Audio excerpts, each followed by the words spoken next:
এখানে photo video করার জায়গা ঠিক না। এটা একটা আল্লাহর ওলির দরবার, আপনারা এখানে শাড়ি পরে ফটো ভিডিও করতেছেন, এটা কিন্তু একেবারে অনুচিত, এটা কোনোভাবে উচিত হয় নাই, এটা করেন না, এটা খারাপ কাজ।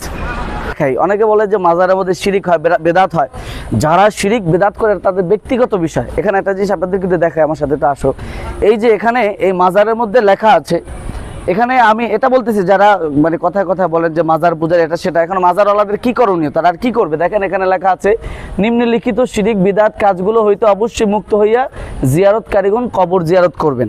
এখানে কবর জিয়ারত, দেখেন এখানে কি আছে, নবী ও অলিগণের কবরের চতুর্দিকে তওয়াফ করা বা চতুর্দিকে ঘেরা, রওজা বা কবরের উপর পয়সা, দুধ, খোলা ইত্যাদি দেওয়া, কবরে ফুল দেওয়া, চুমা দেওয়া, হাত দিয়ে থাকবা, বালি দিয়ে মুখে নেওয়া, শরীরে মাখা, সকল রকমের ডিটেলস এখানে লেখা আছে। এখন আপনারা বলেন যে এই মাজারওয়ালাদের দোষটা কি?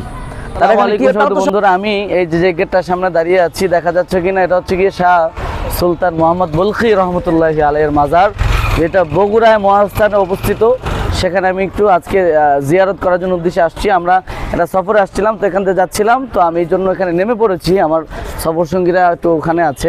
আমি আপনাদেরকে পুরা এই বিষয়টা নিয়ে কিছু চিত্র দেখানোর চেষ্টা। এই একটা রাস্তা রয়েছে, এখান দিয়ে মাজারে যাওয়া যায়। আর একটা রাস্তা হচ্ছে এইটা, এখানে অনেক কিছু দেখা যাচ্ছে। এখানে মহাস্থান দাবদ্ধ চিকিৎসালয়, এখানে চিকিৎসালয় আছে, লাইব্রেরি আছে। আচ্ছা ভাই, মাজারটা কোন দিক দিয়ে যাবো, কোন রাস্তাটা দিয়ে? আচ্ছা, এই রাস্তাটা দিয়ে আমরা মাজারের দিকে যাব। আশা করি আমার কথা শোনা যাবে। এখানে অত্র মাজার এলাকা সিসি ক্যামেরা দ্বারা আওতাভুক্ত। আমরা মাজারের দিকে উঠছি। আল্লাহর ওলি শাহ সুলতান বলখি রহমতুল্লাহি আলাইহির মাজার, যিনি ইসলাম প্রচারে কতটা ভূমিকা রেখেছে এটা আমি আপনাদেরকে ইনশাআল্লাহ জানাবো। আপনারা আমার সাথে থাকুন।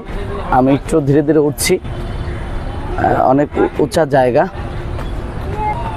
আচ্ছা, এটা হচ্ছে গিয়ে ওনার শীর্ষের মাজার, মানে ওনার ছাত্র, শীর্ষ বলতে মুরিদ বোঝানো হয়। সুলতান সাহেবের প্রধান শীর্ষের মাজার। আর ওনার নাম হচ্ছে গিয়ে হরিহর পাল রাজা পরশুরামের দ্বারকক্ষক ছিলেন শাহ সুলতান বলখি রুহা রহমতুল্লাহ আলাইহি রুহানি শক্তিযুক্ত জনাব হিসাবে শিষ্য গ্রহণ করেন। তিনি পরে একজন বড়। আচ্ছা, তার পরবর্তী নাম হলো হাফিজুর রহমান রাখা হয়েছিল। তিনি এখানে সাহিত্য আছেন। এটা তিনি একজন বুজুর্গ ব্যক্তি, তারও মাজার শরীফ এটা। তো যাই হোক, আমরা মাজার শরীফে থাকছি।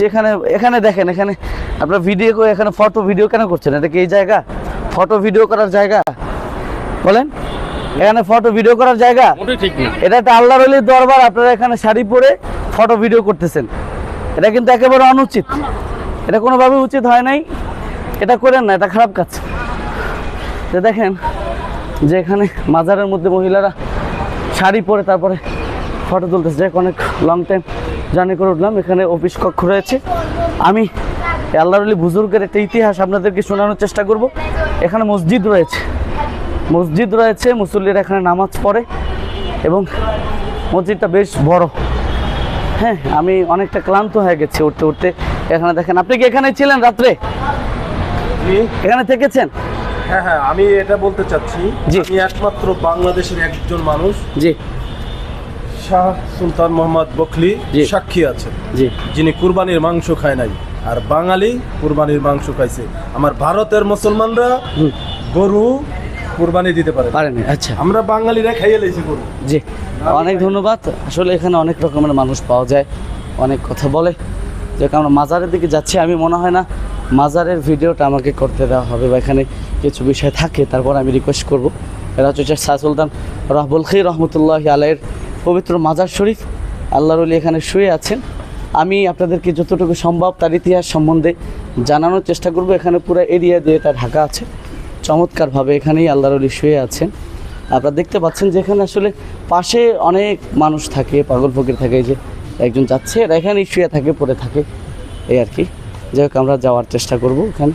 আমি প্রথমেই আল্লাহর ওলি বুজুর্গের মাজারটা জিয়ারত করব, তারপরে ইনশাআল্লাহ তার ইতিহাস নিয়ে আলোচনা করব।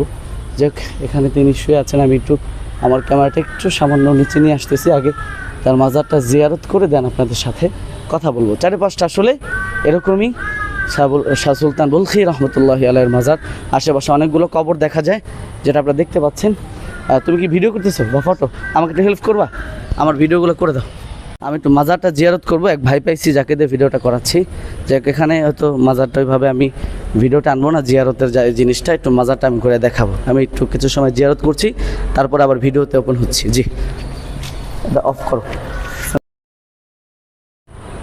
এটা হচ্ছে গিয়ে মাজারের ভিতরের সাইড। এখানে হয়তো ভাবে ক্যামেরা ধরা উচিত না, আদবের খেলাফ, কিন্তু আমার উদ্দেশ্য ভালো, আমি আপনাদেরকে দেখানোর জন্য মূলত এইভাবে নেওয়া। এখানে তিনি শুয়ে আছেন, এখানে ওরকমভাবে ইয়া নয়, জাস্ট তার কবরটা উঁচা করা আছে। যাকে আমি বাহিরে দাঁড়িয়ে দেন তার বিষয়টা আলোচনা করি। হ্যাঁ, শাহ সুলতান বলখি রহমতুল্লাহ আলাইহির মাজারে আমি আছি। ওনার ইতিহাসটা হয়তো অনেকেই জানে না। আমি গুগল থেকে বা বিভিন্ন জায়গা থেকে ওনাকে নিয়ে আমি আলোচনাও করেছিলাম আগে। শাহ সুলতান বলখি তিনি বলখ থেকে আসছেন, যেটা এখন আফগানিস্তানে অবস্থিত বা আফগানিস্তান, সেখান থেকে তিনি আসছেন। এবং তিনি যেখানে আসছেন আরও 1000 বছর পূর্বে আমাদের এই বাংলাদেশে কিন্তু ইসলাম প্রচার হয়েছে অলিদের মাধ্যমে, এবং তার একটা জ্বলন্ত প্রমাণ হচ্ছে গিয়ে শাহ সুলতান বলখি রহমতুল্লাহ আলাইহি। এখন অনেকের মুখেই শুনতে পাবেন যে তারা অলিয়া উলিয়াদের বিরোধিতা করে, তাদেরকে সম্মান করে না, কিন্তু তারাই কিন্তু ইসলাম প্রচার করেছিল। আমি আজকে সেই মহান আল্লাহর ওলি বুজুর্গের দরবারে আসছি। তিনি 1000 বছর পূর্বে এখানে এসেছেন, এবং ঘটনার সূত্রে জানা যায়, মানুষজন বলে যে তিনি মাছের পিঠে করে আসছেন। আমরা জানি অলিদের কেরামত সত্য, এই বিষয়ে অনেক রকমের কথা আছে, বিষয় আছে। যাই হোক, এটা আমরা শুনেছি। এবং শাহ সুলতান বলখি রহমতুল্লাহ আলাইহি মানে তিনি এখানের যারা পরশুরাম মানে রাজা ছিল, হিন্দু রাজা পরশুরাম বা অন্যান্য যারা ছিল, তাদেরকে তিনি 1100 এখানে আমরা যেটা জানতে পারছি 43 সালে, হ্যাঁ, তিনি তাদেরকে এখানে পরাজিত করেছেন। পরাজিত করে তারপরে তিনি ইসলাম প্রচার করেছেন। ইতিহাস থেকে জানা যায় যে বগুড়া, নরসিংদী এবং সহ বাংলাদেশের বিভিন্ন জেলায় তিনি ইসলামের প্রচার করেছেন। সুলতান বলখি রহমতুল্লাহ আলাইহি তিনি তার জীবনে অনেক রকমের ত্যাগ তিতিজ্ঞা করেছেন, এবং তিনি সেই আফগানিস্তান থেকে, যেটাকে এখন আমরা আফগানিস্তান বলতেছি, সেখান থেকেই মূলত তিনি এসেছেন। এবং আরেকটা বিষয় আপনাদেরকে দেখাই, অনেকে বলে যে মাজারের মধ্যে শিরিক হয়, বেদাত হয়। যারা শিরিক বেদাত করে তাদের ব্যক্তিগত বিষয়। এখানে একটা জিনিস আপনাদেরকে দেখায়, আমার সাথে তো আসো।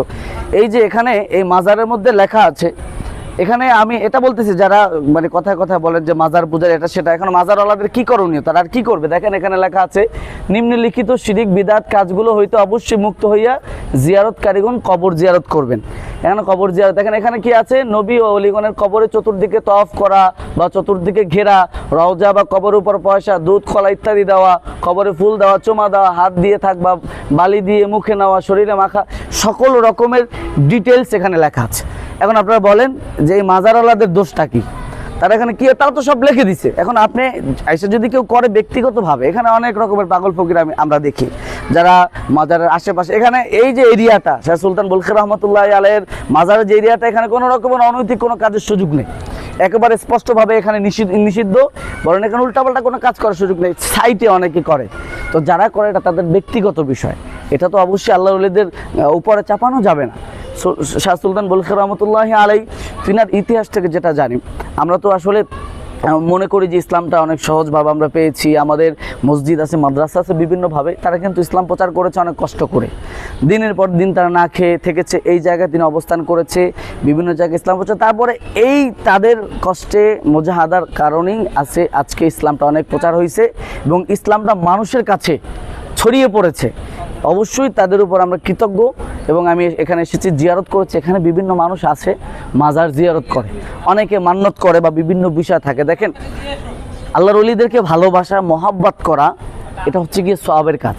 এবং কোরআনুল কারীমের মধ্যে আয়াত আছে, ইহদিনাস সিরাতাল মুস্তাকিম সিরাতাল লাযীনা আনআমতা আলাইহিম, আল্লাহ তাদের পথে পরিচালিত করো যারা সিরাত মুস্তাকিমের পথে পরিচালিত করেছে, যারা ইসলামকে প্রচার করেছে, যারা মানুষের মাঝে ইসলামকে ছড়িয়ে দিয়েছে, নিজেরা বিভিন্ন দেশ থেকে 1000 কিলোমিটার দূর পাড়ি দিয়ে এসেছে। অবশ্যই আমরা তো তাদেরকে ফলো করি, তারা আমাদের লাইন আপ। তো যাই হোক, এই যে বগুড়ার মহাস্থান মাজার শরীফের মধ্যে আসলাম, কবর জিয়ারত করলাম, আলহামদুলিল্লাহ ভালো লেগেছে। এর আগেও আমি একবার এসেছিলাম, আমি তখন ওইভাবে আপনাদেরকে দেখাতে পারি নাই, এখান থেকে সফরে যাচ্ছিলাম, হঠাৎ নেমে পড়েছি, আমার বন্ধুরা সবাই সামনে গিয়েছে, তো আমি এই জন্য এখানে একটু অবস্থান করলাম এবং আপনাদেরকে দেখালাম। আশা করি মাজারের যে বিষয়গুলো নিয়ে আপনাদের ভুল ধারণা ভেঙে যাবে ইনশাল্লাহ, এবং আপনারা সহিভাবে এসে মাজার জিয়ারত করবেন, বুজুর্গর মাজার জিয়ারত। এখানে কিন্তু অনেক বড় বড় আলেমরা আসে এবং আমি এখানে জিয়ারত করলাম, আমি একজন আলেম মানুষ, আরও অনেক আলেমরা আসে জিয়ারত করে একেবারে স্বচ্ছভাবে। এখানে কোনো রকম কোনো উল্টাপাল্টা আমি আমার এই চোখে পর্যন্ত দেখিনি, যে আসলে আমি ঘোরাফেরা করলাম, কিছুই দেখিনি। এই জন্য আমরা কথা বলার ক্ষেত্রে অবশ্যই সতর্কতা অবলম্বন করব, মিথ্যা অপবাদ দিব না। হ্যাঁ, আমি এটা বলবো না যে না উল্টাপাল্টা হয় না, এটা আমি বলবো না, উল্টাপাল্টা হয়, কিন্তু এখানে কেউ সাপোর্ট করে না। তো ব্যক্তিগতভাবে কেউ করলে এটা তার ব্যক্তিগত বিষয়, এটা তো কেউ কারে ঘাড়ে নিবে না। ঠিক আছে, আসসালামু আলাইকুম। হাতে যেটা দেখতেছেন এটা হচ্ছে কি একটা খেজুরের বক্স। এখানে 4 প্রকারের খেজুর আছে 1 কেজি ওজনের। আমাদের মধ্যে অনেকেই আছে এক রকমের খেজুর পছন্দ করে না, নানান রকমের খেজুর খেতে চায় অল্পের মধ্যে, তারা আপনার এই মানে 4 প্রকারের খেজুরটা নিতে পারেন। এখানে আছে কি আজোয়া খেজুর, সুখারি খেজুর কতটুকু দেখা যাচ্ছে, এবং মেরজুন, এবং হচ্ছে গিয়ে কালভি মরিয়ম। এই যে খেজুরগুলো একেবারে কালারফুল এবং একেবারে অরিজিনাল, এবং খেজুরগুলো একেবারে কোয়ালিটিফুল, হাই কোয়ালিটির খেজুর। আমার কাছ থেকে আপনারা এই হাই কোয়ালিটির খেজুরগুলো পাবেন। অনেকে কম দামে বিক্রি করে, দেখা যায় যে তাদের খেজুরগুলো এতটা কোয়ালিটিফুল না। সবাই কোয়ালিটিফুল দিতে চায় কিন্তু টাকার জন্য অনেকে দেয় না। সো আমার থেকে যদি নিতে চান এই কোয়ালিটিফুল খেজুরগুলো, ইনশাল্লাহ আপনার বাড়িতে হোম ডেলিভারি দিয়ে দিব, বাড়িতে চলে যাবে। যাদের লাগবে অবশ্যই ইনবক্স করতে হবে অথবা হোয়াটসঅ্যাপ করতে হবে। আসসালামু আলাইকুম।